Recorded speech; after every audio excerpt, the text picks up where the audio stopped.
wabarakatuh.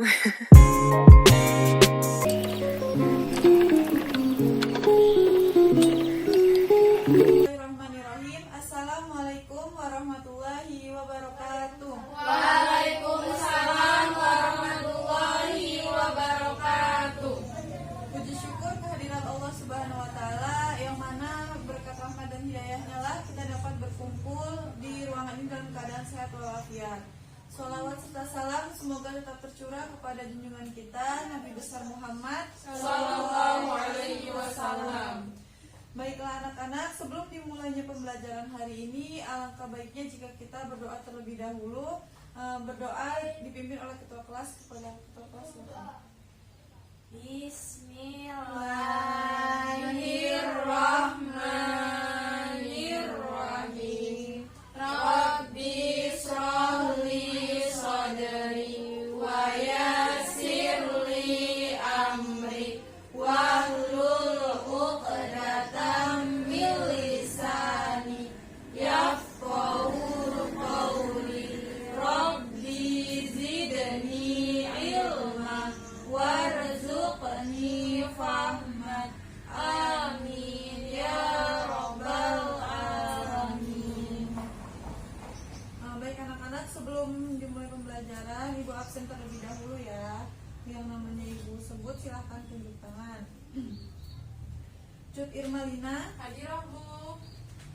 Hana Nur Hasana, Hadirah Ibu. Rahma Zakia, Hadir Bu. Rosanti. Hadir Bu.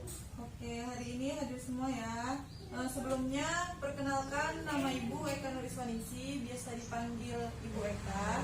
Hari ini Ibu akan membawakan mata pelajaran fikih yang bertemakan memandikan jenazah.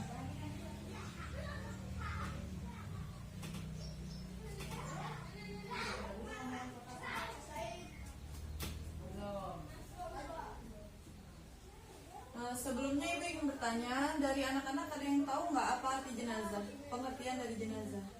Belum. Jadi jenazah itu pengertiannya adalah mayat atau bisa juga usungan beserta mayatnya.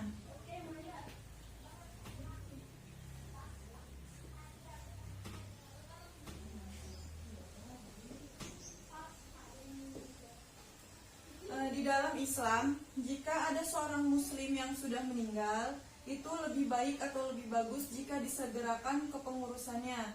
Jangan ditunda-tunda, kecuali dalam hal yang mendesak. Misalnya menunggu visum dari dokter, menunggu kerabat dekatnya, dan lain sebagainya. Mengurus jenazah dalam Islam itu hukumnya adalah fardu kifayah, di mana jika dalam satu daerah ada yang meninggal, maka satu kampung itu mendapatkan kewajiban untuk memandikannya. Namun jika satu daerah itu tidak ada yang memandikannya, tidak ada yang mengurusinya, maka satu kampung itu mendapatkan dosa dari Allah Subhanahu wa taala. Baiklah, selanjutnya Ibu akan menjelaskan kewajiban seorang muslim jika ada muslim lainnya yang meninggal dunia. Yang pertama, seorang muslim wajib untuk memandikannya, mengkafaninya, menyolatkannya, dan mengkuburkannya. Yang Ibu akan bahas hari ini adalah memandikannya. Jadi apa sih Bu pengertian dari memandikan jenazah itu?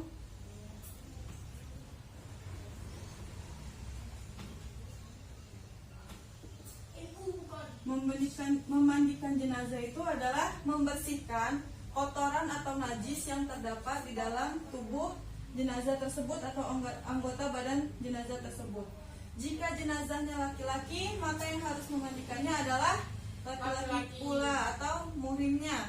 Dan jika yang meninggal adalah seorang perempuan, maka yang memandikannya adalah seorang perempuan juga. Selanjutnya adalah ketentuan dan tata cara.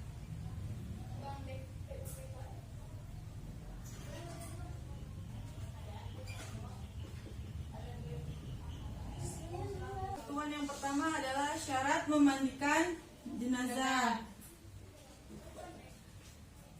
Di sini ada yang tahu syarat memandikan jenazah? Tidak Bu. Yang pertama, jenazah itu harus seorang muslim, bukan kafir. Yang kedua adalah masih ada anggota badan yang dapat dimandikan.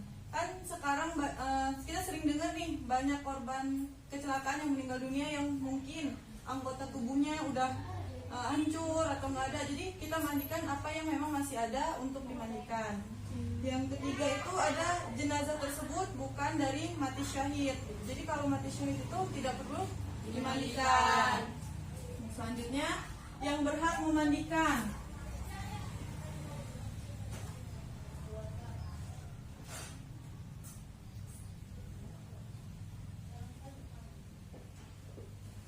Nah, yang berhak memandikan itu adalah yang pertama, jika jenazahnya laki-laki, maka yang memandikan laki-laki pula atau istri dari laki-laki tersebut dan mahramnya.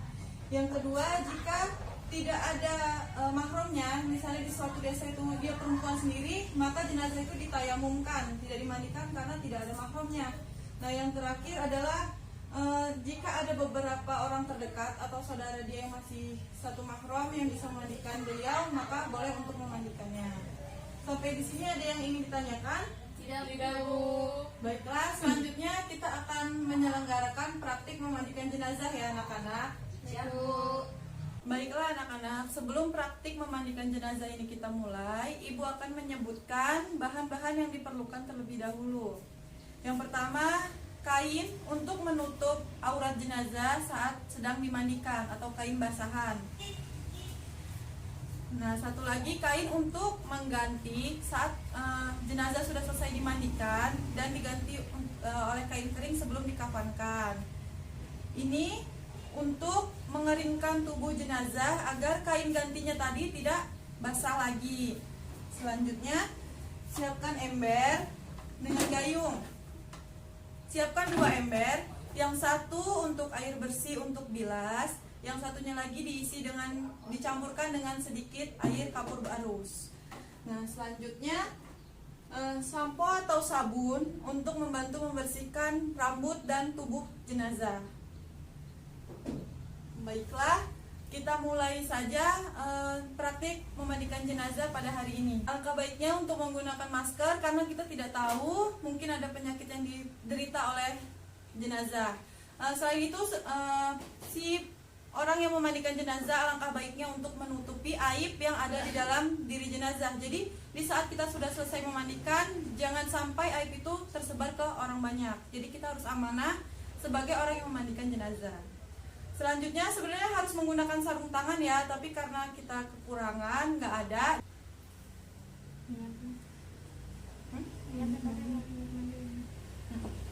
Baiklah, karena Ibu sudah menyebutkan bahan-bahannya, jadi kita mulai saja memandikan jenazahnya. Yang pertama, kita tutup terlebih dahulu tubuh si jenazah agar auratnya tidak terlihat, karena aurat tetap utama dan tidak boleh dilihat oleh orang banyak.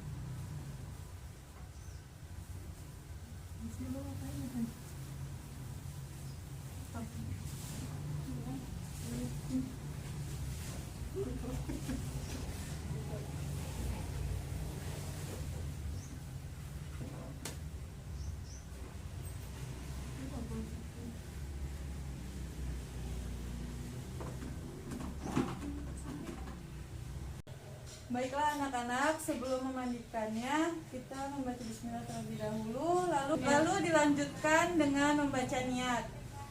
Bismillahirrahmanirrahim. Nawaitu ghusla li hadhil mayyitati lillahi ta'ala. Itu sampai merata di seluruh tubuh si mayit. Jangan sampai ada yang masih kering. Jadi kita terus sampai semuanya basah.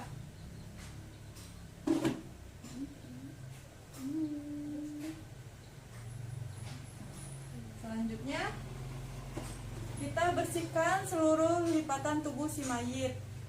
Selanjutnya setelah tubuh jenazah basah semua dengan rata, jadi tidak ada sisa najis lagi di dalam tubuhnya. Baiklah, setelah kita yakin bahwa seluruh tubuh mayit ini sudah tersiram semua, tidak ada yang kering lagi, kita bungkukkan tubuh si mayit, lalu tekan di bagian perut sininya untuk mengeluarkan najis atau kotoran yang masih tersisa di dalam perut si mayit. Ayo bantu ibu untuk membungkukkan. Nah, Setelah mayat dalam keadaan seperti ini, kita tekan di bagian perutnya pelan-pelan saja, karena walaupun si mayat ini sudah meninggal, dia masih merasakan sisa-sisa dari sakaratul mautnya. Jadi kita harus memperlakukan dia dengan lembut, dengan baik gitu kan. Nah, setelah ditekan dan kira-kira kotorannya udah keluar semua, kita baringkan lagi. Kita bersihkan bagian bawahnya, maaf, kemaluan serta duburnya agar tidak tersisa lagi najis. Kita bersihkan dengan pelan dan lembut. Nah, jika sudah, lalu kita bersihkan matanya dari kotoran-kotoran yang masih sisa atau kotoran yang masih menempel. Matanya kita bersihkan dengan pelan-pelan, dengan lembut. Nah, lalu hidungnya, lubang hidungnya juga perlu kita bersihkan gitu kan, supaya tidak ada najis yang masih tersisa lagi. Telinganya, dari daun telinganya, pokoknya semua sela-sela yang ada di telinganya ini kita bersihkan semuanya. Lalu giginya, mulutnya kita bersihkan juga dengan pelan-pelan, dengan lembut. Seharusnya tangannya ini menggunakan sarung tangan dan dimasukkan. Kalau tidak pakai katembat ya, bisa dibersihkan dengan pelan-pelan atau lembut. Nah, jika mukanya dan mata, hidung, telinga dan mulutnya sudah kita bersihkan, lalu kita bersihkan tangannya, badannya. Tapi jangan sampai kita membuka kain ini gitu kan. Nah, kita ambil tangannya pelan-pelan, kita bersihkan sela-sela jarinya, lengannya. Nah, serta kuku-kukunya juga kita bersihkan dari kotoran-kotoran. Jangan sampai di sela jarinya ini masih tersisa. Nah, jika sudah membersihkannya, bersihkan pula kakinya. Nah, kakinya apa nih? Kakinya juga kita bersihkan. Kakinya, sela-sela jarinya gitu kan, telapaknya, sampai semuanya itu bersih gitu kan. Tidak ada sisa lagi, tidak ada sisa najis lagi. Dan ingat, saat kita menggosok tubuhnya, membersihkan kotorannya itu dengan tetap lembut dan tidak kasar. Nah, jika sudah dibersihkan, kita sudah bersihkan bagian tubuhnya, sudah kita gosok dengan pelan-pelan, kita baringkan dia menghadap ke kanan. Penny, tolong. Ya, Bu. Nah, setelah menghadap kanan, kita tahan, kita bersihkan punggungnya, kita bersihkan paha-paha belakangnya supaya semua ini bersih gitu kan. Kita juga menggunakan meja atau hal apapun yang ada bolongnya dan tinggi supaya kotorannya itu langsung mengalir ke bawah dan tidak menempel kembali di tubuh si mayit. Udah, kembalikan. Setelah itu kita balikkan ke kiri untuk membersihkan bagian belakangnya yang sebelah kanan. Kita bersihkan dengan lembut ya, dengan pelan-pelan dibersihkan. Nah, jika kita sudah yakin, sudah bersih, sudah tidak ada najis yang tersisa lagi, kita siram dengan air biasa dulu. Kita bilas pelan-pelan dari kepala sampai ke kaki. Usahakan air itu tidak menempel langsung ke tubuh si mayit ya. Bisa dengan cara kita tadahin seperti ini. Nah, bisa 1 kali atau disunahkan 3 kali, yang penting bilangannya ganjil. Nah, setelah kita bilas dengan air biasa, lalu si mayit kita siram dengan air, kita mandikan dengan air barus atau air biasa yang dicampur dengan kapur barus yang sudah dihaluskan. Sama seperti tadi, diratakan di seluruh tubuh si mayit. Supaya apa? Supaya mayit ini tidak mudah dikerubungi oleh semut atau hewan-hewan lainnya. Tuh. Nah, setelah kita sudah memandikan, sudah selesai membilasnya dengan air kapur barus, nah kita wudukan si mayit seperti kita akan sholat, tapi hanya bagian wajah, tangan, serta kakinya saja, bagian-bagian yang tidak berlubang. Kita lakukan dengan lembut,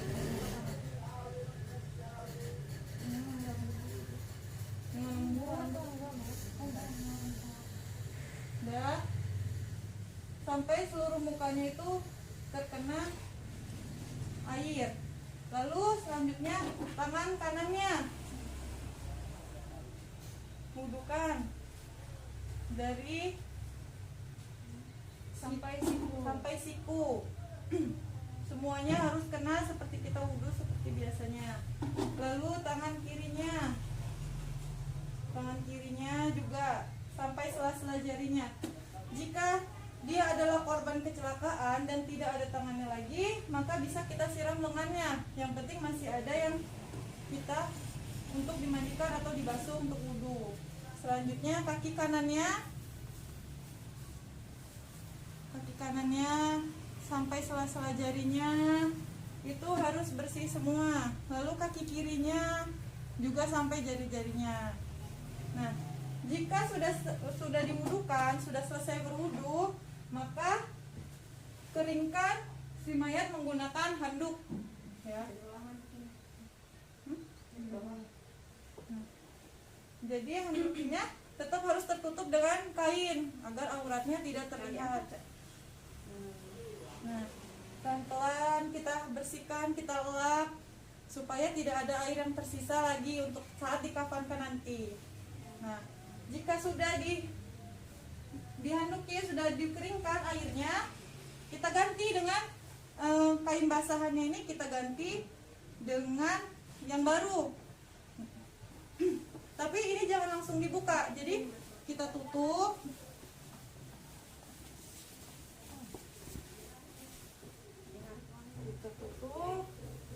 Lalu yang kain basahnya tadi ditarik dan diganti dengan kain yang baru.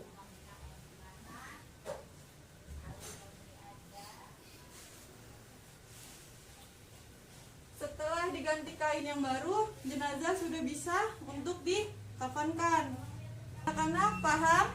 Paham. Ada yang ingin ditanyakan? Tidak. Nah, itu tadi Ibu menjelaskan praktik mandi jenazah agar kalian nanti kalian kan akan terjun di masyarakat, hidup di masyarakat, agar kalian dapat memanfaatkan ilmu ini di saat mungkin tetangga kalian ada yang meninggal, saudara kalian ada yang meninggal, kalian sudah tahu ilmunya, kalian sudah tahu tata cara memandikan jenazah. Nah, itu saja yang dapat Ibu sampaikan hari ini. Untuk pesan Ibu untuk kalian, jangan sampai kalian malas belajar, apalagi tentang agama yang kalian sendiri adalah agama Islam kan. Jadi kalian harus mengetahui lebih rinci dan lebih dalam lagi.